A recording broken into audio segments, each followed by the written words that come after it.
Elə bil səninlə başladı həyat. Ömrümün ən gözəl, şirin çağı da.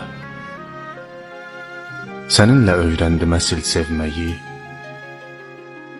səninlə öyrəndim darıxmağı da.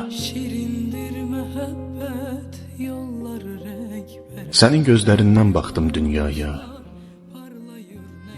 hər tərəf al-əlvan boyandı sanki. Səni düşündükcə qəlbimdə sevinç, üzümdə təbəssüm oyandı sanki. Səninlə olarkən istəyirəm ki, zaman tez ötməsin, vaxt tez ötməsin. Gözümün önündən şirin xəyalın, qulağımdan isə səsin getməsin.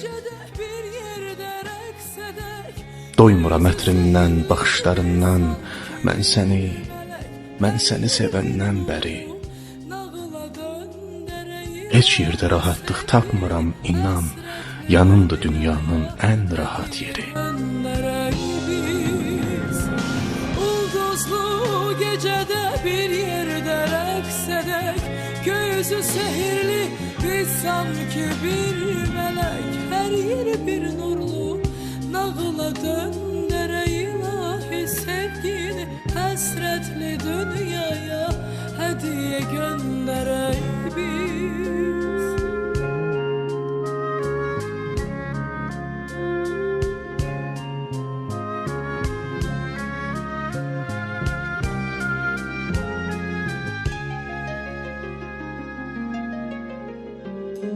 Tanrının payını seninle bir bölek, koy nura boyansın her arzu her dilek. Həsrətdən çox uzaq, sevinək sevilək seninle.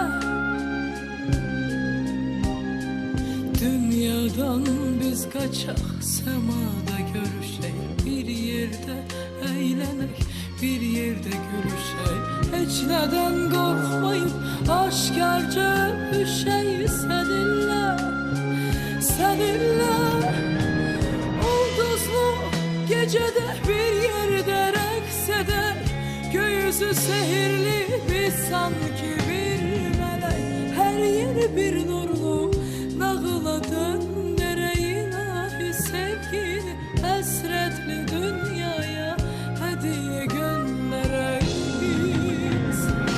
Ulduzlu gecədə bir yerdə rəqs edək, göğüsü sehirli, biz sanki bir mələk, hər yeri bir nurlu, nağıla döndərək ilahi sevgini, həsrətli dünyaya hədiyyə göndərək biz.